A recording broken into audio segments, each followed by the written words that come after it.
Lucifer. Kenapa saya katakan demikian? Karena satu-satunya di kitab Anda itu yang mengajarkan Yesus adalah Tuhan, itulah dia Kakanda Paulus. Yang pertama saya sampaikan tadi bahwa Yesus tidak pernah menyampaikan bahwa dia harus disembah.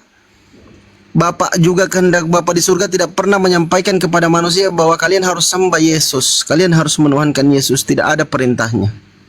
Tiba-tiba ada orang yang dulunya penjahat tiba-tiba bertobat, katanya kawan-kawan Kristen, dan bertemu Tuhan.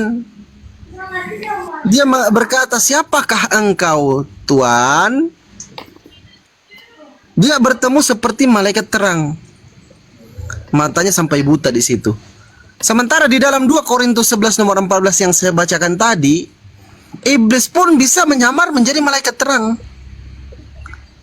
Saya akan buktikan hari ini, Pak C, Ayah Keriting, bahwa yang ditemui oleh Kakanda Paulus adalah simbolis, iblis, Lucifer, bukan Tuhan. Kenapa? Karena dia mengajarkan di dalam Roma 14:9 tadi, sebab untuk itulah ia telah mati dan hidup kembali supaya Yesus itu jadi Tuhan. Ini pengajaran Paulus. Sedangkan pengajaran Yesus di dalam Yohanes 17:3, satu-satunya Tuhan yang benar adalah Bapa. Kata Yesus, "Aku bersyukur kepadamu Bapa, Tuhan langit dan bumi." Yesus dengan jelas, dengan gamblang menyatakan Bapa itu Tuhan. Tetapi muncul orang yang diyakini rasul oleh teman-teman Kristen mengatakan bahwa dia ketemu Tuhan dan mengajarkan Yesus ini Tuhan. Ini adalah salah satu contoh pengajaran sesat. Makanya di dalam Matius 7:15 sampai 23 Pace, orang-orang Kristen ini tidak bisa selamat dari ayat ini. Tidak akan bisa keluar. Pertanyaan saya tadi Pace belum jawab. Siapakah yang dimaksud Yesus pada Matius 7:22? Mereka ini, kelompok ini sering memanggilku Tuhan. Kelompok ini bernubuat demi namaku, bermukjizat demi namaku, dan mengusir setan demi namaku. Kelompok yang diusir Yesus ini. Nah, saya mau kasih pertanyaan untuk netizen, viewers, teman-teman yang menonton. Menurut teman-teman, di dalam Matius 7:22, siapakah orang atau kelompok yang akan diusir oleh Yesus nanti? Silakan teman-teman dijawab, typing di bawah. Orang manakah mereka ini? Kelompok manakah mereka ini? Silakan, gak usah ragu-ragu teman-teman. Agama apa mereka ini yang memanggil Yesus Tuhan? Kristen? Kristen? Oten? Oke, Kristen.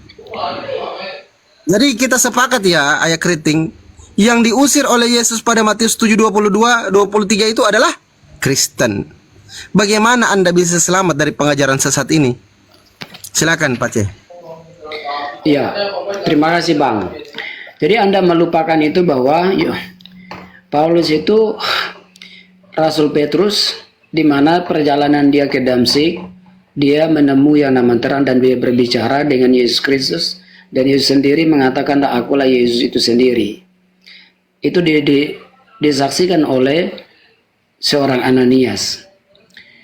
Lalu dia begitu radikalnya memberitakan kebenaran Yesus itu sendiri. Kalau kita misalnya memperkirakan bahwa dia mengajarkan tentang yang namanya Lucifer, kalau memang cahaya, itu kan perkiraan prediksimu. Tetapi di mana Rasul Paulus yang begitu radikal sampai dia harus mati di salib yang terbalik dia. Radikalnya dia bisa menyampaikan dan dia menuliskan banyak buku-buku, dan itu semua menggambarkan bahwa dia diilham oleh Roh yang Kudus. Tidak mungkin sesuatu yang dibuat oleh iblis itu bertahan lama. Karena iblis itu dia akan melakukan pekerjaannya hanya ingin mencuri, membunuh, bahkan membinasakan. Tetapi di sini pertahanan Paulus yang begitu besar, dia bisa menjadi rasul untuk menyampaikan kabar Injil ini ke seluruh bangsa. Terlepas dari itu Bang, entah itu penafsiran Anda mengatakan Paulus adalah pengajaran, dia adalah sesat, karena berdasarkan di dalam Matius 2 berapa tadi itu?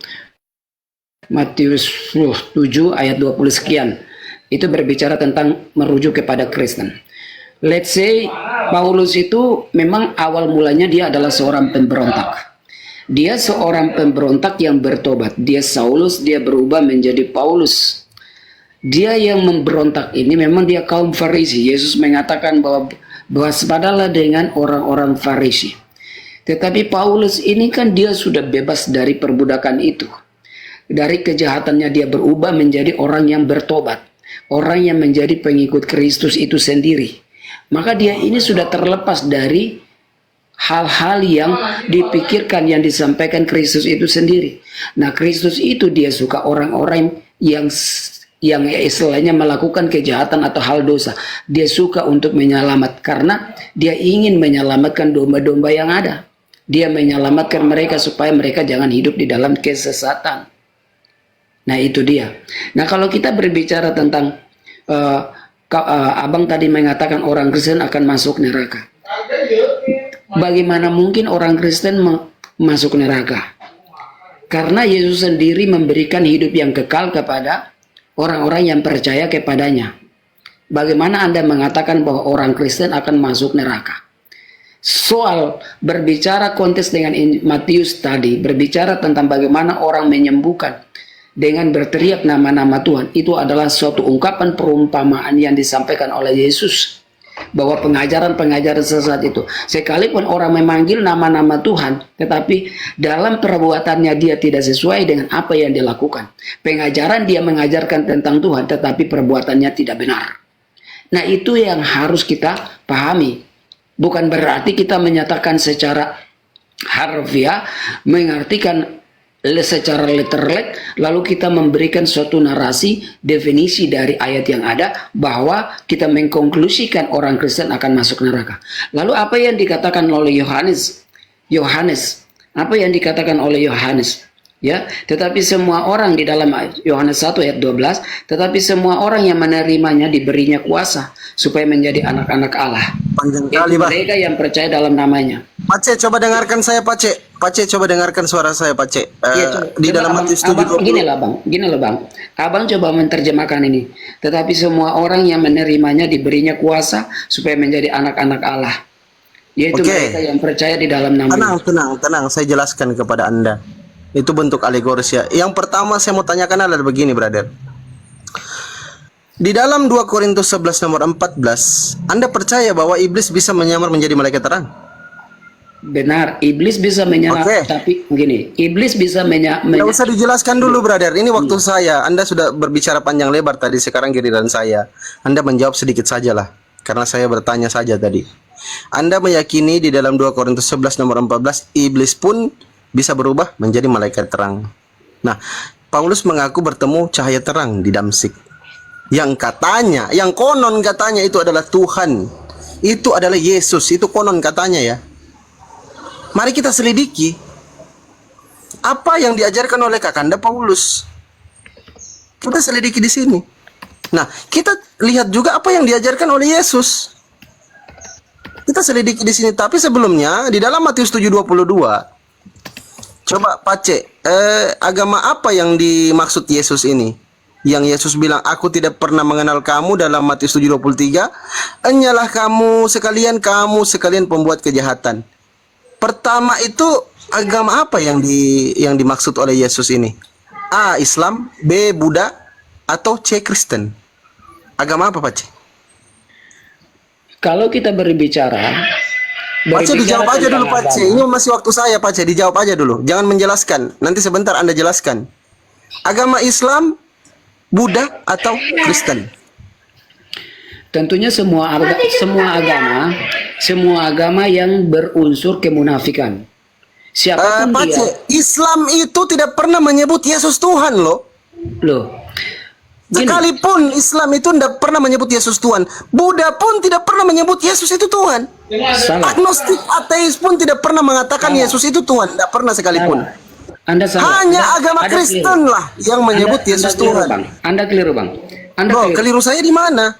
Kekeliruan Anda bahwa orang yang memanggil nama-nama Tuhan dalam konteks ayat gini, dalam konteks ayat itu dia tidak mengatakan merujuk kepada kekristenan. Tetapi yang saya jelaskan abang tadi tidak paham. bahwa ini ada suatu kemunafikan. Abang tahu, oke lah, abang saya menghargai. Abang mengatakan bahwa abang adalah orang spiritualnya Pace, ini bagus. masih waktu saya loh. Ini Anda tidak menghargai waktu saya loh. Anda memotong waktu saya dan menjelaskan. Saya belum selesai dengan statement udah, saya. silakan. Oke, udah silakan. Maksud saya, Pace, kalau bisa selesaikan dulu. Saya butuh jawaban singkat. Yang diusir oleh Yesus pada Matius 7:23, A. Islam, B. Buddha, atau C. Kristen. Saya tidak Anda setelah menjawab, saya hanya mengatakan kepada agama apapun, saya tidak bisa mengatakan itu. Jawaban saya tidak bisa mengatakan, tetapi orang-orang yang mengajarkan sebuah kemunafikan, dia baik itu Kristen, saya dia bantu baik Anda itu ya. Muslim, dia baik itu Hindu, dia baik itu Buddha, dia saya baik bantu itu Anda. ateis. Ketika dia gini bang, ketika dia berbicara tidak sesuai dengan apa yang dia lakukan dalam tingkah lakunya, maka di situ Allah tidak akan mengenal dia. Oke, udah cukup. Giliran saya. Di dalam Matius 7:22, Matius 7:20 ya. Dari buahnya lah kamu akan mengenal mereka ini, kelompok ini. Matius 7:20. Buahnya apa? Menyebut Yesus Tuhan, bernubuat demi nama Yesus, bermukjizat demi nama Yesus, dan mengusir setan demi nama Yesus. Itu buahnya mereka. Siapakah dia?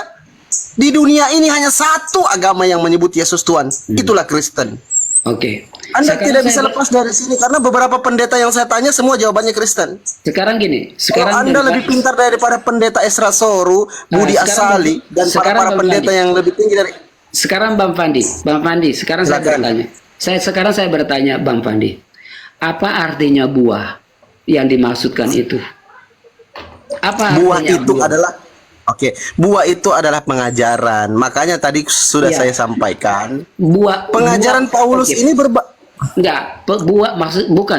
buah pengajaran itu memang itu sumbernya, tapi buah itu artinya apa? Ketika pohon buah itu pengajaran, ketika pohon itu bertumbuh, kita tahu ada satu pohon yang bertumbuh, atau gandum itu. Ketika gandum itu bertumbuh, ada buahnya. Kira-kira buah yang dihasilkan gandum itu apa? Yang membuat pengajarannya dari Matius 7:15 sampai 23 itu kan.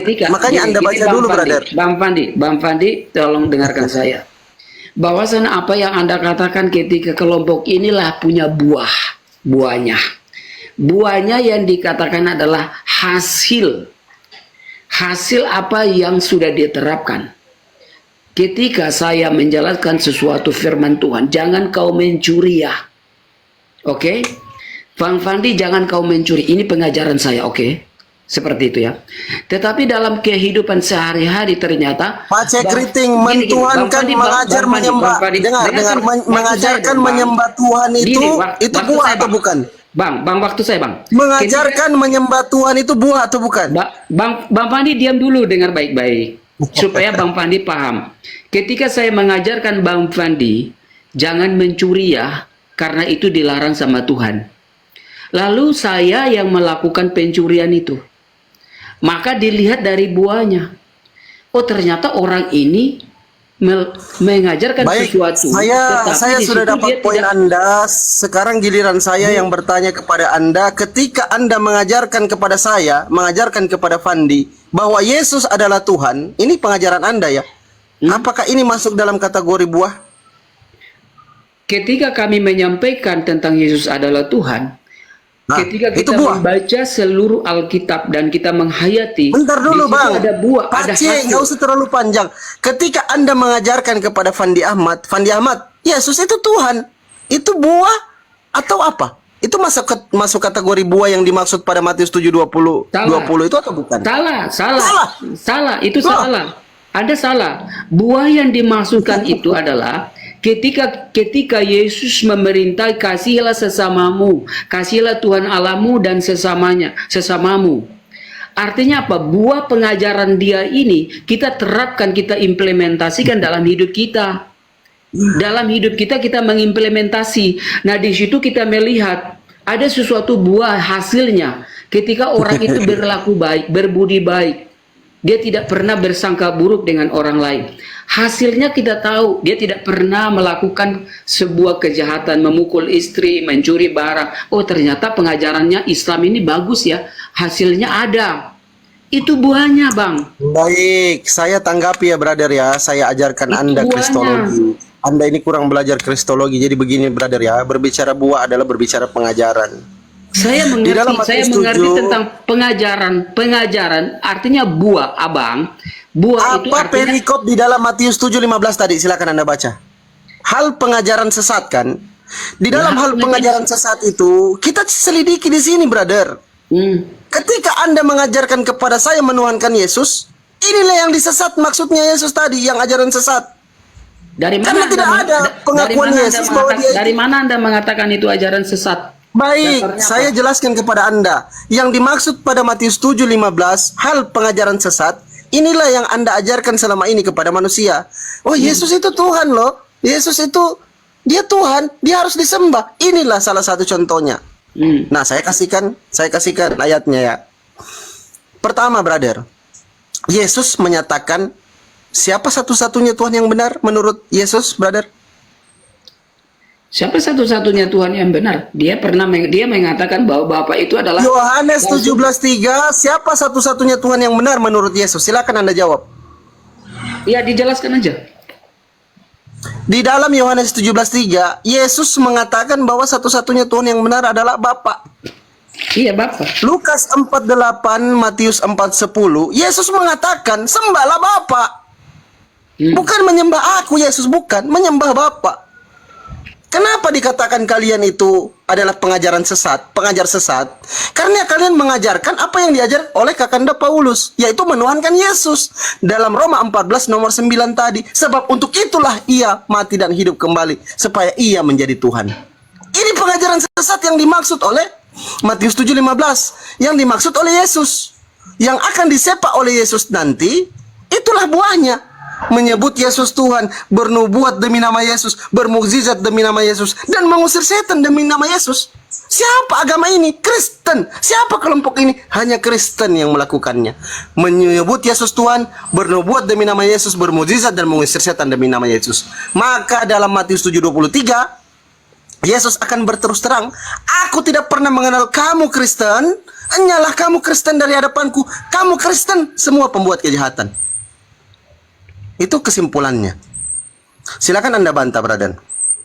Jadi Anda melupakan hal itu, kelanjutan dari Yohanes 17 ayat ketiga dan seterusnya. Di dalam Yohanes yang ke-17 ayat ke-5, dia mengatakan begini, oleh sebab itu ya Bapa, permuliakan aku padamu sendiri, dengan kemuliaan yang kumiliki di hadiratmu, dengan kemuliaanku ya di hadiratmu sebelum dunia ada. Coba dibaca Yohanes 17:5 tadi, Yohanes yang Yesus bilang Yesus itu memberikan hidup yang kekal itu, brother. Saya setuju. Yesus itu mengajarkan hidup yang kekal.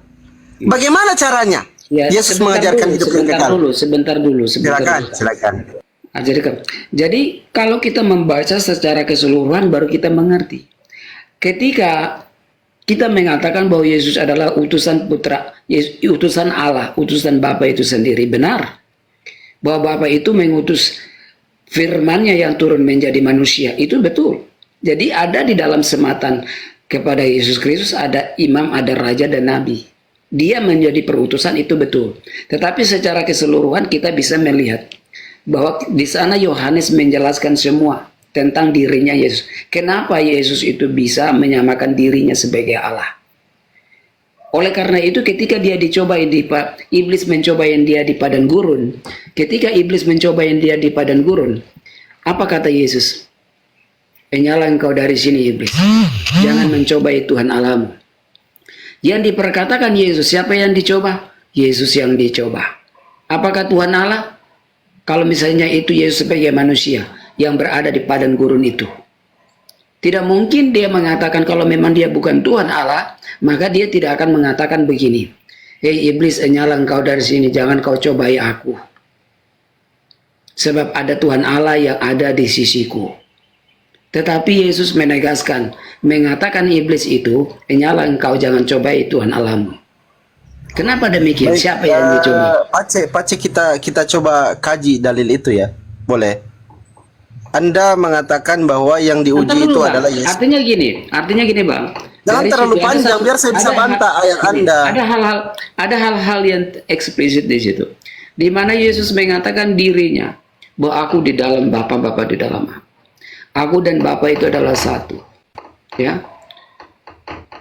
Ketika Yesus berbicara dengan Filipus, Filipus meminta dia untuk menunjukkan siapa itu Bapa itu sendiri. Lalu Yesus berkata kepada Filipus, Mungkin "Hai sudah Filipus, poinnya saya sudah tangkap, brother. Jangan kepanjangan lah. berapa lamakah engkau bersama dengan aku tapi kamu tidak mengenal Bapa itu sendiri?"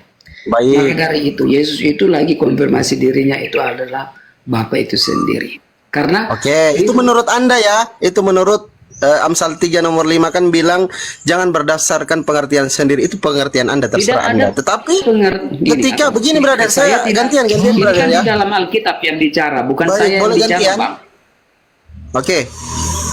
Anda mengatakan ketika Yesus berkata, aku di dalam Bapa, Bapa di dalam aku. Kamu melihat aku sama dengan melihat Bapa. Aku dan Bapa adalah satu, Yohanes 10:30. Dengan hal ini, dengan ayat ini Anda menyatakan bahwa Yesus adalah Tuhan, adalah Allah. Seperti itu? Betul kan? Betul. Sekarang saya bantah ya. Begini brother, udah. Saya sudah dapat poinnya. Jadi begini brother ya. Ketika Yesus berkata, aku di dalam Bapa, Bapa di dalam aku. Kamu melihat aku sama melihat Bapa. Aku dan Bapa adalah satu. Poin yang kita tangkap dari apa yang disampaikan Yesus adalah, coba Pace buka Yohanes 10 nomor 25 coba. Yohanes 10:25 Pace buka coba. Yohanes 10 nomor 25. Silakan Pace buka. Yesus ditolak oleh orang Yahudi. Ini penolakan. Yohanes 10. Ya, Anda baca Yohanes 10 nomor 25 sampai 30. Silakan brother. Yesus menjawab mereka, aku telah mengatakannya kepada kamu, tetapi kamu tidak percaya pekerjaan-pekerjaan yang kau lakukan dalam nama Bapa. Oke, stop. Pekerjaan-pekerjaan yang Yesus lakukan dalam nama siapa? Dalam nama Bapa. Oke, Yesus berarti melakukan pekerjaan, betul? Betul, melakukan pekerjaan Bapa. Pekerjaan dari siapa? Pekerjaan dari siapa? Bapa itu Oke, sendiri. pekerjaan dari Bapa. Nah, kenapa Yesus mengatakan bahwa aku di dalam Bapa, Bapa di dalam aku, kamu melihat aku sama dengan melihat Bapa, aku dan Bapa adalah satu? Karena Yesus itu mengajarkan kepada manusia bahwa Bapa itu adalah Tuhan yang benar, satu-satunya Tuhan yang benar. Ya, Apa bukti Yesus melakukan, sebentar brother, apa bukti Yesus melakukan pekerjaan-pekerjaan yang diberikan oleh Bapa? Di dalam Yohanes 17:8 Anda silakan buka. Yohanes 17:8 Yesus bilang begini. Ini bukti Yesus melakukan pekerjaan dari Bapa. Kata Yesus, sebab segala firman yang engkau sampaikan kepadaku ya Bapa telah kuterima. Segala perkataan yang kau sampaikan kepadaku telah kuterima, dan aku telah menyampaikannya kepada mereka, dan mereka telah menerimanya. Mereka tahu dengan pasti bahwa engkaulah yang telah mengutus aku. Ini adalah bukti bahwa Yesus itu melakukan pekerjaan yang diberikan oleh Bapa, mengajarkan kepada manusia bahwa satu-satunya Tuhan yang benar di dalam Yohanes 17:3 adalah Bapa. Jadi arti dari aku dan Bapa adalah satu. Aku di dalam Bapa, Bapa di dalam aku. Kamu melihat aku sama dengan melihat Bapa. Artinya adalah Yesus menyampaikan kepada manusia bahwa ketika kamu mengikuti apa yang aku ajarkan, itu kamu sudah mengikuti Tuhan, mengikuti Bapa, Tuhan yang benar. Nah, apa yang diajarkan Yesus? Anda tadi mengutip Yohanes 17 berapa ya? Bahwa Yesus itu memberikan hidup yang kekal. Saya sepakat. Yesus itu memberikan hidup yang kekal. Itu diajarkan oleh Bapa. Bapa mengajarkan Yesus, beritahu kepada manusia bahwa saya ini Tuhan, dan mereka harus menyembah saya supaya kalian memperoleh hidup yang kekal. Itu pengajaran Yesus. Yesus memberikan pengajaran kehidupan yang kekal itu yaitu menyembah Bapa, bukan menyembah Yesus, bukan menyembah Roh Kudus. Paham? Karena di dalam Yohanes 17:3 tadi pesan Yesus bahwa satu-satunya Tuhan yang benar adalah Bapa. Kalian harus mengenal Bapa. Sebab saya ini penyampai firman yang ditugaskan oleh Bapa untuk menyampaikan siapa itu Bapa. Bapa itu tidak kelihatan, Yohanes 5:37. Kamu tidak bisa mendengar suaranya, rupanya pun tak dapat kamu lihat. Markus 12:29, Bapa itu Esa, tunggal. Tidak ada duanya apalagi tiganya. Tidak ada dua pribadi atau tiga pribadi, bukan dua apalagi tiga. Ini pengajaran Yesus. Tuhan satu, Tuhan tidak kelihatan. Siapa dia? Bapa. Terus kenapa ada yang datang kelompok ini yang mengajarkan Yesus yang jadi Tuhan? Nah, inilah tadi pada Matius 7:15, hal pengajaran sesat. Inilah yang Anda peragakan selama ini kepada manusia. Anda memperagakan pengajaran penyesatan, menyembah Yesus. Harusnya menyembah Bapa. Sesuai teks di dalam Bible Anda, Lukas 4:8, Matius 4:10, Yesus menyuruh menyembah Bapa. Iblis pun disuruh sembah Bapa, bukan menyembah Yesus. Makanya kalian nanti Kristen ini akan disepak oleh Yesus pada Matius 7:23. Terus terang nanti Yesus, aku tidak pernah mengenal kamu Kristen. Hanyalah kamu dari hadapanku Kristen. Kamu sekalian pembuat kejahatan, kata Yesus. Kenapa kalian berbuat kejahatan? Karena kalian membuat Tuhan-Tuhan lain. Ada Yesus, ada Roh Kudus. Harusnya yang Tuhan itu adalah Bapa saja. Karena Yesus bilang satu-satunya Tuhan yang benar Bapa. Anda bagaimana mau meloloskan diri dari Matius 7:23, dari sepakan Yesus ini? Kalian diusir oleh Yesus. Begitu, brother, silakan. Ya, kalau tadi apa? Ini ke aduh, anak saya telepon, jemput dia lagi.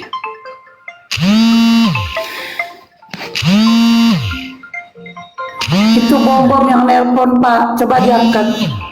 Entar. Itu bom yang nelpon. Halo? 3 2 3 Satu. Iyalah ya. Dor. Hanyalah kau. Kata ada typing dari si Endar. Kata si Endar, terselamatkan Anda dengan bunyi telepon. Selamat deh ya, bunyi telepon yang menyelamatkan dia ya. Bukan Yesus yang menyelamatkan dia ya, tapi bunyi telepon ya. Oke lah. Bunyi telepon yang menyelamatkan dia, bukan Yesus. Ya, break. Sik. Kenapa Muslim? Oh, assalamualaikum. Assalamualaikum. Islam, Bang. Waalaikumsalam warahmatullahi wabarakatuh. Ini kumal lintas agama ya, Bu Hesti. Oh iya Bang, kalau Abang nggak tahu ini rumah apa, dibawa aja dulu ya. Soalnya si Fandi lagi diskusi sama Ayah Kriting. Lanjut. Pak Ayah Kriting, tanggapi pernyataan dari Fandi. Silakan Pak Ayah Kriting. Sebentar, anak saya suruh jemput ke sekolah. Sebentar dulu ya. Nanti kita live ini lagi. Tadi di telepon ya. Nanti saya tunggu di sini aja di Komal Bau Hesti ya. Iya. Sebentar, nanti saya pulang dari follow sekolah dulu. Ya, Anda follow dulu lanjut. Hesti Sinaga. Tunggu dulu, berapa lama? Ya, palingan 15 menit lah. Oh, kenapa nggak dijemput pakai supir? Nggak ada supir. Saya malas mau suruh sopir-sopir. Saya sopir sendiri.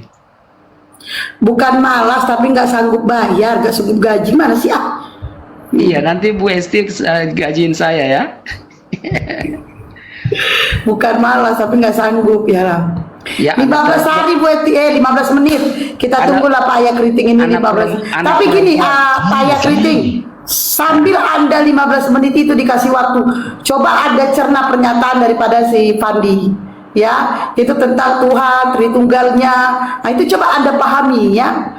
Dan coba Anda pahami dan gini, oke, bahwa gini, sebelum saya turun, bahwa Yesus itu memang dia memang diutus sama Bapa itu sendiri, mengutus putranya yang tunggal turun ke dunia untuk memberikan pengajaran-pengajaran tentang apa yang diajarkan. Jadi sejatinya bahwa apa yang dilakukan Yesus itu nggak bisa dia melakukan tampak Bapa itu sendiri. Karena firman itu turun menjadi manusia. Manusia ini dia tentunya membutuhkan yang sumber utama adalah dirinya sendiri sebagai Bapa yang tadi. Karena dari kelemahan, dari kelemahan karena dia mengosongkan diri. Tentunya dia turun mengambil rupa manusia. Maka pengajaran dia mau menunjukkan bahwa ada Bapa yang kita sembah, artinya dirinya dia sendiri, dia sedang mengkonfirmasikan karena kelemahan dia turun sudah menjadi manusia. Maka Pace, dari situ dia mengajarkan tentang Bapa itu sendiri. Nanti anaknya pulang itu Pace. Anaknya nanti pulang, jemputlah dulu. Iya ya. Oke, nanti kita lanjut dulu. Saya ini dulu ya, baru saya bisa jawab lebih eksplisit lagi ya. Oke. Gaya mula sok bahasa Inggris, bahasa Indonesia aja belepotan. Ay, lo mau coba saya sama bahasa Inggris kah? Nanti saya tanding dulu dengan bahasa Inggris. I know speak English. I know speak English. That's why I talk. That's why I telling. Are you stupid? Are you stupid?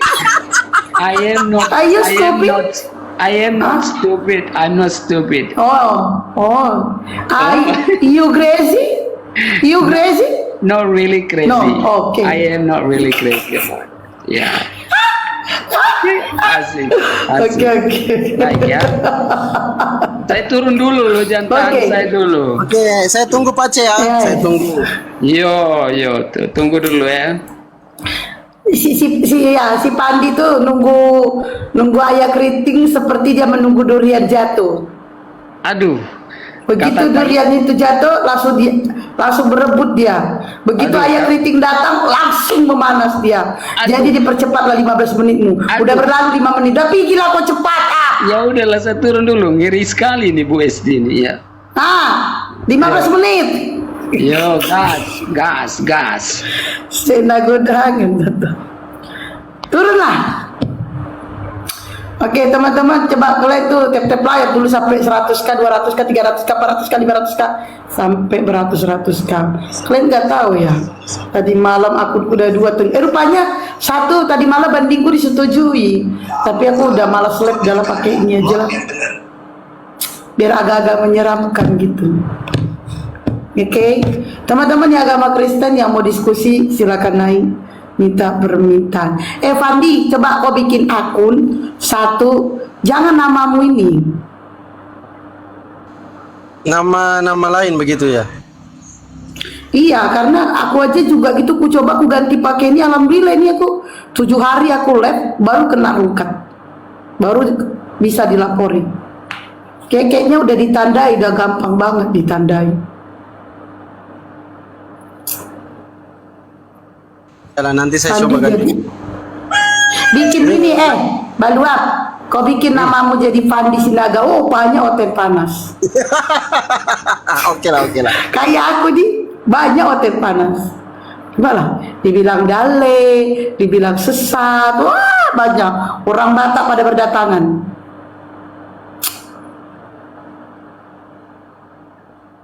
Mbak Nina sayangku, Bunda kok sekarang glowing? Oh iya dong, pakai skincare. Ignacio, selamat siang, agama apa? Hai Mbak Nina. Ignacio, tadi malam serba putih, siang ini serba coklat.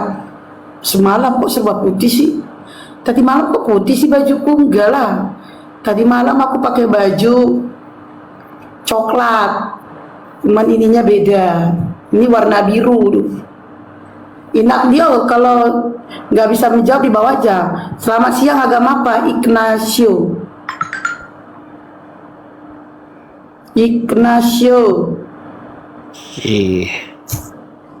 Agama apa bang? Udah. Agama apa?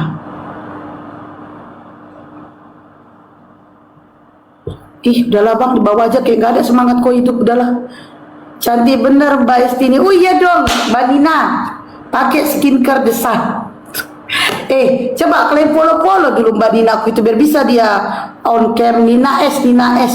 Dia followersnya 361. Itu sultan loh woy. Aku pesan ini Hesti, aku pesan 50 pieces ke Bang Rumah. Mulut kau ngomong apa Bang Dua? Sekali lagi bilang. Aku pesan skincare 50 PCS. Banyak duit kau pesan sama aku Baluap. Aku mau jual juga lah di sini, mau coba. Kau tinggal di mana? Di Kendari, Sulawesi Tenggara. Oh, dekat sama Bang Juma, ke sana aja lah. Iya. Kalau ke Saku jauh. Jadi saya mungkin. sedikit ya Hengki, penutupan tadi. sabar, tunggu. Enggak, Hengki naik sini deh, naik deh. Enggak, ini bagus dia, ini cari kebenaran. Tadi malam aku lagi ngobrol santai sama dia, kena aku pantek, astagfirullahaladzim. Ini aman kalau Kendari, maksudnya kalau dari Bang Juma lebih cepat, lebih murah ongkir dibanding aku. Kalau aku ongkirnya mahal. Lanjut Padi, mau ngomong apa tadi? Baik. Bentar ya Bang. Selesaikan narasi saya dulu ya yang Apa Kak? bentar dulu yang Kia, bentar dulu ya. Jadi gini ya. Itulah tadi yang saya sampaikan bahwa di dalam Matius 7:15 itu kan perikopnya hal pengajaran sesat. Nah, inilah yang saya maksud. Ketika ada kelompok-kelompok yang mengatakan kepada manusia atau mengatakan kepada saya dan Kak Hesti, Bau Hestia, bahwa Yesus itu Tuhan loh, dia harus disembah. Nah, inilah yang dimaksud oleh Matius 7:15 sampai 23. Inilah hal pengajaran sesat. Mereka mengajarkan kepada manusia bahwa Yesus itu Tuhan dan harus disembah. Nah, inilah yang dimaksud pengajaran sesat. Seperti yang saya paparkan tadi, ketika Kakanda Paulus bertemu Yesus, katanya bertemu Tuhan di Damsik, bahwa yang ditemui dia itu berupa malaikat terang. Sementara di dalam 2 Korintus 11 nomor 14, iblis pun bisa menyamar menjadi malaikat terang. Bisa jadi yang ditemui Paulus ini adalah iblis. Nah, kita selidiki apa pengajaran Paulus. Pengajaran Paulus adalah sebab untuk itulah Yesus telah mati dan hidup kembali supaya ia menjadi Tuhan. Roma 14:9. Sementara apa yang diajarkan Yesus adalah satu-satunya Tuhan yang benar itu adalah Bapa. Engkau harus menyembah Bapa. Lukas 4:8. Matius 4:10. Engkau harus menyembah Bapa. Dan hanya kepada dia saja engkau berbakti. Berapa Bapa itu? Satu. Markus 12:29, Tuhan Allah kita, Tuhan itu Esa, satu tunggal. Bukan dua, apalagi tiga. Seperti yang teman-teman Kristen ajarkan bahwa Bapa, Putra, Roh Kudus itu adalah Tuhan yang satu pribadi. Tiga pribadi jadi satu. Nah, inilah adalah salah satu contoh pengajaran sesat. Baik, silakan Dinda Hengki. Ada yang mau disampaikan, Dinda, silakan. Kalian follow dulu Mbak Nina S itu ya, biar bisa dia on cam. Sultan itu Nina S. Yang saya sampaikan memang yang aku lihat di tadi malam itu sesuai memang. Apa ya? Saya bertanya aja sepuasnya, mau nanya apa lagi? Kenapa Kak? Bertanyalah lagi sepuasnya, mau nanya apa?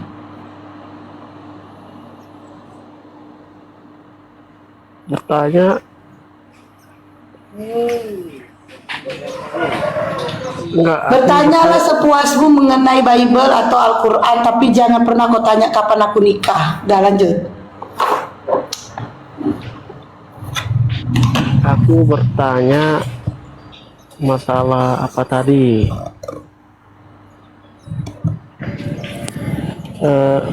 Yang kalian sembah itu sebenarnya siapa? Muhammad atau Allah? La ilaha illallah Muhammad Rasulullah. Jadi begini Dinda, di dalam Al-Quran Nur Karim, coba nanti kamu catat. Coba kalau naik di komal-komal diskusi itu dicatat deh, belajar dicatat ya. Sambil mendengarkan dicatat Dia, juga.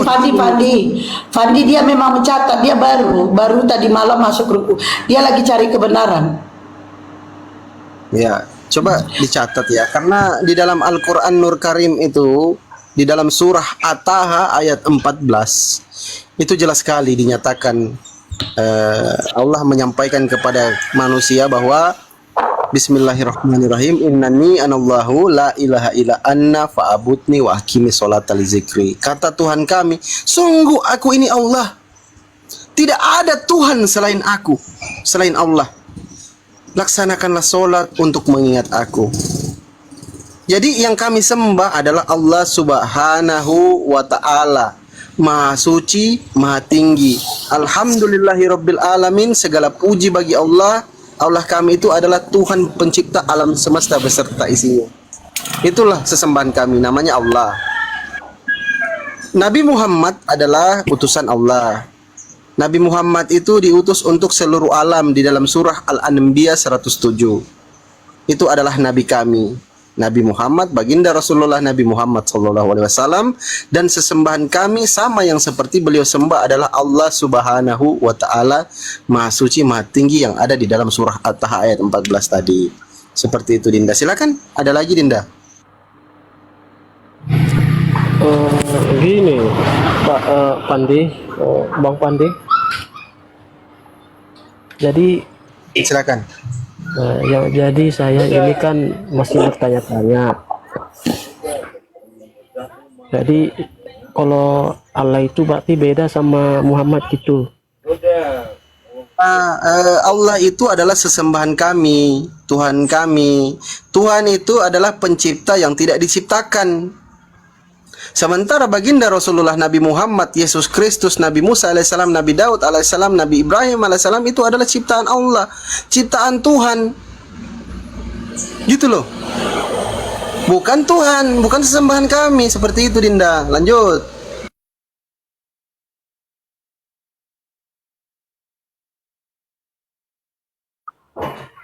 Enggak, yang kutanya tadi, ya. Terus lah. Enggak, yang kutanya tadi gini, Bang. Kalau Muhammad sama Allah itu kan berbeda itu kan. Ya, itu berbeda. Manusia dengan Tuhan itu berbeda lah. Kalian tidak bisa membedakan ya manusia dengan Tuhan. Baginda Rasulullah Nabi Muhammad itu adalah manusia, utusan Tuhan, yang diberikan keistimewaan, mukjizat dan sebagainya oleh Tuhan kepada dia, kepada manusia Nabi Muhammad ini. Dia ini manusia istimewa, sama seperti Yesus manusia istimewa, Nabi Musa manusia istimewa, Nabi Ibrahim manusia istimewa, Nabi Daud manusia istimewa. Mereka semua adalah pilihan Tuhan, manusia yang istimewa, yang diberikan hak untuk menyampaikan perkataan Tuhan kepada manusia, untuk mengenalkan Tuhan. Contoh, aku kasih contoh. Di dalam perjanjian lama, Nabi Musa berkata, Ulangan 6 nomor 4, Tuhan Allah kita, Tuhan itu Esa. Keluaran 33:20, Tuhan itu tidak kelihatan. Di dalam perjanjian baru, kata Yesus, Markus 12:29, Tuhan Allah kita, Tuhan itu Esa. Yohanes 5:37, Bapa yang mengutus aku, dia yang bersaksi tentang aku. Kamu tidak dapat mendengar suaranya, rupanya pun tak dapat kamu lihat. Di dalam perjanjian lama dan perjanjian baru, Nabi Musa dan Yesus itu mengatakan bahwa Tuhan itu tidak kelihatan, Tuhan itu satu. Sama seperti yang diajarkan di dalam Al-Quran Nur Karim. Di dalam surah Al-Ikhlas ayat pertama, Bismillahirrahmanirrahim, Qul huwallahu ahad. Katakanlah Allah itu Esa, Tuhan itu Esa. Al-An'am 103, Tuhan itu tidak kelihatan. Pengajaran para nabi ini, Nabi Musa alaihissalam, Nabi Jesus alaihissalam, dan baginda Rasulullah Nabi Muhammad sallallahu alaihi wasallam, itu adalah mengajarkan Tuhan itu satu, Tuhan itu tidak kelihatan. Sama pengajarannya.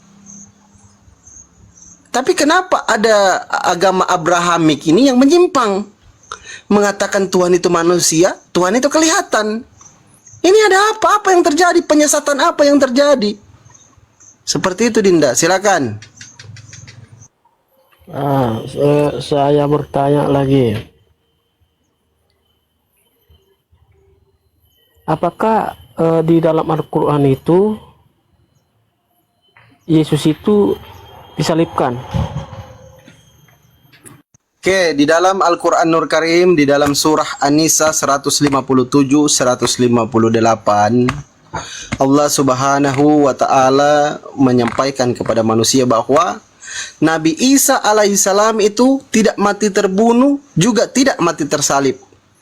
Melainkan yang mati terbunuh dan tersalib itu adalah orang yang diserupakan wajahnya seperti Nabi Isa alaihissalam. Dan Nabi Isa alaihissalam itu diangkat ke langit oleh Allah Subhanahu wa Ta'ala. Jadi bukan Nabi Isa yang disalib. Karena Nabi Isa alaihissalam itu akan turun nanti untuk yang kedua kalinya. Nabi Isa turun untuk meluruskan kembali ajarannya. Nanti itu insya Allah banyak yang akan masuk ke dalam Islam, masuk jadi Muslim semua. Karena pengajaran Nabi Isa itu dia luruskan kembali. Selama ini kan orang-orang misconception. Orang-orang itu salah mengerti bahwa Nabi Isa itu Tuhan. Dan Bunda Maria itu Tuhan. Makanya di dalam surah Al-Maidah 157 juga 158 Allah Subhanahu wa taala itu menyampaikan kepada bertanya kepada Nabi Isa alaihissalam, "Wahai Nabi Isa, apakah engkau yang menyampaikan kepada manusia bahwa kamu dan ibumu adalah dua Tuhan selain aku?" Kata Nabi Isa alaihissalam, "Maha suci engkau ya Allah. Aku tidak pernah mengatakannya kepada mereka. Aku hanya menyuruh mereka untuk menyembah kepadamu, Tuhanku dan Tuhanmu, Allahku dan Allahmu." Seperti kata Yesus. Yesus bilang di dalam Bible, "Aku akan pergi kepada Bapakku dan Bapakmu, Allahku dan Allahmu." Siapa dia? Itulah Allah Bapa di dalam Bible Anda. Di dalam Al-Quran Nur Karim, apa yang dimaksud oleh Nabi Isa adalah Allah Subhanahu wa ta'ala, Maha Suci, Maha Tinggi. Sama. Jadi Yesus itu mengajarkan satu-satunya Tuhan yang benar itu adalah Bapa. Sama yang diajarkan Nabi Isa alaihissalam. Seperti itu, Dinda, silakan. Nah, jadi gini. Kalau di dalam Al-Quran itu, apakah ada di situ nama Yesus? Di dalam Al-Quran Nur Karim itu tidak ada nama Yesus, tetapi yang ada adalah Nabi Isa alaihissalam. Di dalam Bible-mu juga dulu itu ya, sebenarnya waktu kenaikan Yesus itu sebenarnya bukan Yesus di situ namanya, tetapi kenaikan Nabi Isa alaihissalam. Isa Al-Masih. Sebenarnya ini tokoh yang kalian sembah ini adalah Nabi kami, Nabi Isa alaihissalam. Banyak bukti bahwa di dalam Bible-mu itu, di internet kau bisa dapat, di dalam kitab yang dipegang oleh Kodondi juga ada, kitab yang dipegang oleh, itu hanya beberapa orang yang pegang itu ya, bahwa nama Yesus itu sebelumnya adalah Nabi Isa alaihissalam, Isa Al-Masih. Bahkan gereja juga ada yang mengatakan bahwa ada yang menulis di dalam gereja itu bahwa gereja Isa Al-Masih, ada datanya. Seperti itu, silakan.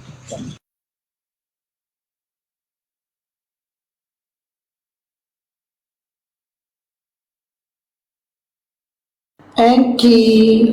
Ya, bentar. Ada tadi gangguan orang. Gini. Yang pertama dulu, yang mengajarkan agama Islam ini, yang pertama kali, dari mana dia tahu? Apakah dia ada dari awang-awang langsung datang ke samanya? Oh, inilah aku, inilah yang saya ajarkan sama kamu. Apakah kayak gitu? Kayak mana itu? Coba dijelaskan, Pandi. Itu apa-apa? Ulang-ulang pertanyaannya. Saya masih cari korek. Tunggu.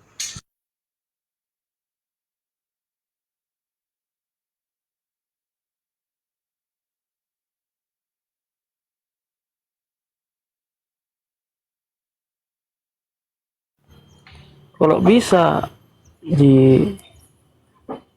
dijelaskan, saya mungkin ada masukan gitulah. Saya cari korek dulu ya. Aduh, korek saya di mana nih?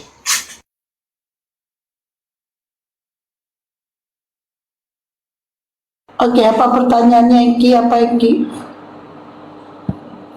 Gimana, Kak? Apa pertanyaannya, Pak? Saya bertanya tadi, siapa dulu pertama kali yang mendirikan agama itu? Itulah. Siapa yang pertama kali mendirikan? Kamu Protestan ya? Iya, Kristen Protestan. Ya, yang mendirikan pertama kali Protestan Martin Luther di abad ke-16.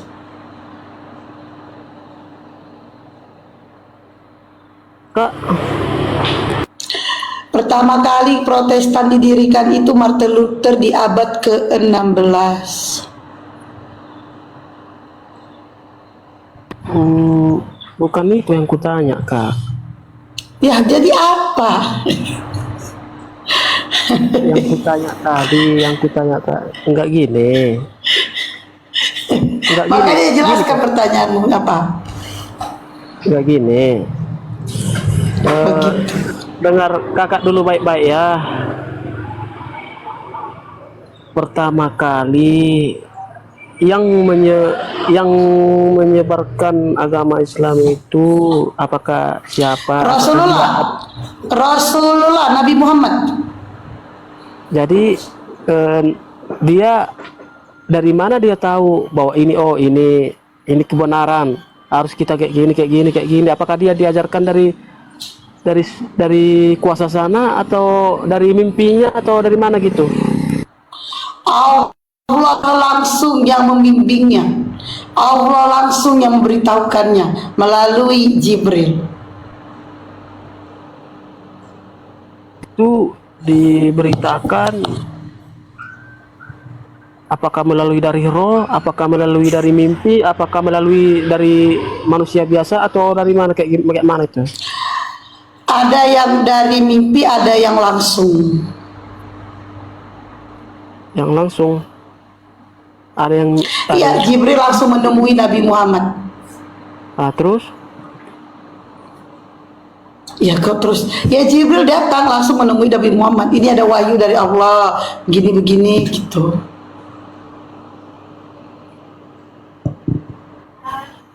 Jadi kalau gini Kak,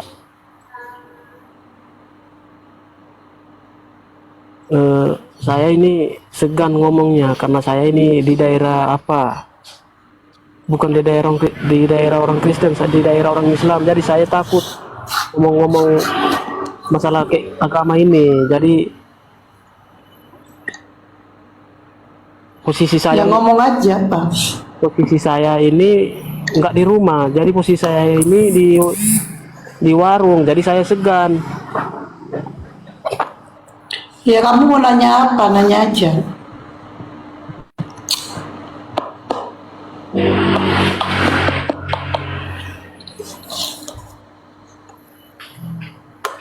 Saya nanya tadi,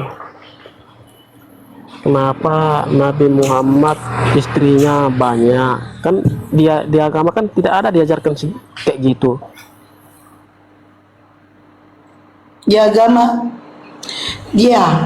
Di agama Islam tidak diajarkan menikah banyak. Ada aturannya. Nikahilah 2, 3, 4. Kalau kau tidak mampu berlaku adil, sebentar, ini saya jawab. Kalau kau tidak mampu berlaku adil, cukup satu saja bagimu. Nah, justru yang diajarkan menikah banyak itu Kristen. Kamu tahu nabinya Sulaiman itu istrinya berapa? Nabi Sulaiman. Kalau kami nggak ada Nabi Sulaiman. Salomo, Nabi Daud. Salomo itu istrinya 700 orang istrinya. Bundiknya itu 300 orang. Jadi total 1000 orang itu di dalam Bibelmu. Jadi begini Dinda, dengarkan baik-baik ya. Setiap nabi itu pasti ada keistimewaan. Harus diberikan keistimewaan oleh Tuhan. Ketika mereka menikahi lebih dari satu perempuan, itu keistimewaan untuk para nabi. Contoh Salomo, 1000 istrinya. Nabi Daud di dalam Bibelmu. Abraham. Masing-masing nabi itu diberikan keistimewaan untuk menikahi lebih dari satu wanita. Kutanya dulu kalian ya. Kutanya dulu kalian, Nabi Muhammad nggak ada mujizatnya. Tapi Siapa bilang baginda Rasulullah Nabi Muhammad SAW tidak ada mukjizatnya? Iya, di mana dalilnya Nabi Muhammad ada mujizatnya? Di mana dalilnya? Mukjizat baginda Rasulullah Nabi Muhammad SAW itu yang terbesar adalah Al-Qur'anul Karim. Wahyu yang diturunkan kepada beliau dari Tuhan. dari satu-satunya Tuhan yang benar, bukan Tuhan mainan, bukan Tuhan buatan manusia, bukan Tuhan cita-cita, angan-angan, mimpi dan halusinasi seperti yang ada di tetangga sebelah. Gini bang, Gimana ya? yang saya tanya tadi, Coba kau buka saja Google, coba kau buka Google mukjizat Nabi Muhammad, kau tengok di situ ada 100 mukjizat Nabi Muhammad. Banyak mukjizat Nabi Muhammad. Ini yang paling kental, dengarkan. Yang paling kental mukjizat para nabi itu. Jadi para nabi itu diberikan mukjizat setiap zaman, seperti Nabi Musa alaihissalam. Diberikan mukjizat kepada Tuhan itu, dia bisa membelah lautan. Dia bisa bermukjizat yang wah, yang hebat seperti itu. Nah, kalau di zaman Nabi Isa alaihissalam, dia bisa menyembuhkan orang sakit, menghidupkan orang mati. Jadi setiap para nabi itu diberikan mukjizat, tiap zamannya itu berbeda-beda. Kalau baginda Rasulullah Nabi Muhammad SAW, mukjizat diberikan oleh Tuhan kepada beliau adalah ilmu pengetahuan. Jadi kita tengoklah di dalam Al-Quran. Al-Quran Nur Karim itu menjelaskan dari 1400 tahun yang lalu, menjelaskan soal ternyata di dasar laut itu ada api. Itulah mukjizat Nabi Muhammad, salah satu mukjizat Nabi Muhammad. iya oke bang. Berbicara ilmu pengetahuan. Oke bang, saya tanya lagi. Gini. Tunggu, sebelum saya tanya, apa mujizat Yesus sampai saat ini? Iya, saat ini kan Yesus kan udah mati, bangkit, dia tidak menjelma lagi sebagai manusia. Ya, apa mujizatnya? Apa mujizat Yesus? Mujizat Yesus, ya. Mujizat Yesus sampai saat ini apa? Belum ada. Kalau saat ini belum ada. Kan dia kan belum ada. Nah, berarti lebih hebat Nabi Muhammad dong. Mujizatnya sampai saat ini Al-Quran. Sebenarnya sebelum kamu bertanya lagi, Nabi Muhammad memiliki istri lebih dari satu, artinya kemanusiaannya bermanfaat. Kan Nabi Muhammad 100% manusia kan. Jadi kelaminnya Nabi Muhammad bermanfaat. Punya istri lebih satu. Nah, Yesus yang Anda tuhankan, Tuhan loh. Yesus Anda bilang Tuhan, 100% manusia. Kok kelaminnya gak bermanfaat? Punya istri kagak? Lebih hebat dong Nabi Muhammad, punya istri lebih satu, artinya bermanfaat. Kemanusiaannya bermanfaat, kelaminnya bermanfaat. Nah gitu loh. Tapi Yesus yang kau tuhankan, katanya 100% manusia, manfaat kelaminnya apa? Gak ada kan? Lebih hebat Nabi Muhammad. Silakan tanya lagi. Nah gini kak, kalau memang Muhammad banyak mujizatnya, kenapa nggak ditunjukkan sama manusia, semua umat manusia, biar supaya dia mengikut dia gitu, biar saya ini. Al-Quran kan kami ikutin. Manalah mujizat Yesus yang kau ikutin, mana? Mujizat Yesus yang kau ikutin mana? Mana? Mujizat Yesus sampai saat ini yang kau ikutin mana? Iya, biar saya tanya ya kak Mana? ya. Mujizat Yesus yang kau ikutin sampai saat ini mana? Itu pertanyaan saya, mana? Mujizat Yesus saat ini belum ada. Ya udah, selesai. Mujizat Nabi Muhammad yang kami ikutin sampai saat ini adalah Al-Quran. Kami membacanya, kami sholat sesuai tuntunan daripada Al-Quran dan hadis. Udah, jadi jangan kau bilang tidak ada mujizat Nabi Muhammad yang kami ikutin. Mujizat Nabi Muhammad yang kami ikutin Al-Quran. Sampai saat ini Al-Quran. Dibilangnya pula gak ada. Ya. Oke ya. Jadi gini. Apakah Nabi Muhammad bisa membangkitkan orang mati? Saya ulang ya, mungkin dulu Bowistik. Saya ulang. Jadi setiap nabi itu, Dinda, setiap nabi itu punya keistimewaan masing-masing. Kalau Nabi Musa diberi keistimewaan mukjizat yang dia bisa membelah lautan. Kalau Nabi Isa alaihissalam, Yesus Kristus itu diberikan mukjizat untuk menyembuhkan orang sakit, menghidupkan orang mati. Kalau baginda Rasulullah Nabi Muhammad SAW, mukjizatnya itu adalah ilmu pengetahuan. Jadi apa yang disampaikan oleh baginda Rasulullah Sallallahu Alaihi Wasallam 1400 tahun lalu itu baru ditemukan pada abad ke-16, 17, 18, 19, bahkan sampai abad ke-20. Padahal sudah dijelaskan sama baginda Rasulullah Nabi Muhammad. Itulah mukjizat dari baginda Rasulullah Nabi Muhammad SAW. Nah, makanya tadi kita katakan bahwa di dalam Al-Quran itu, Al-Quran lah mukjizat Nabi Muhammad.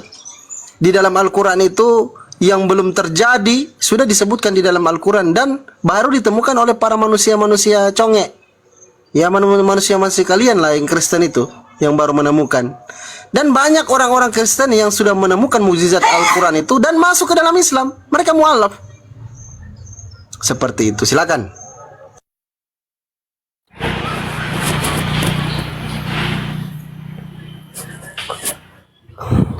Saya tanya lagi. Kalau kau sampai mati, gimana ya kau ini? Iya, saya tanya lagi ya. Saya tanya lagi. Kalau memang agama Islam yang paling benar di dunia ini, ya kenapa nggak agama Islam aja semua?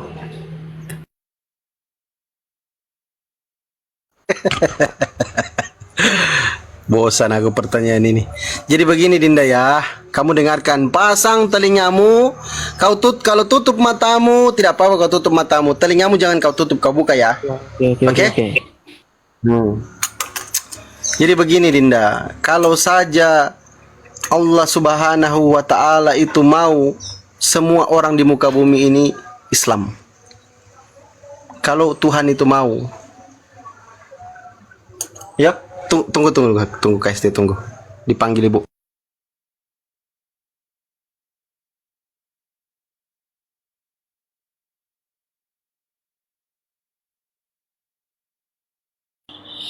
Hengki, jangankan agama, dulu nih ya, di waktu manusia di pertama diciptakan, saya dragon noise, waktu di usia manusia pertama diciptakan, itu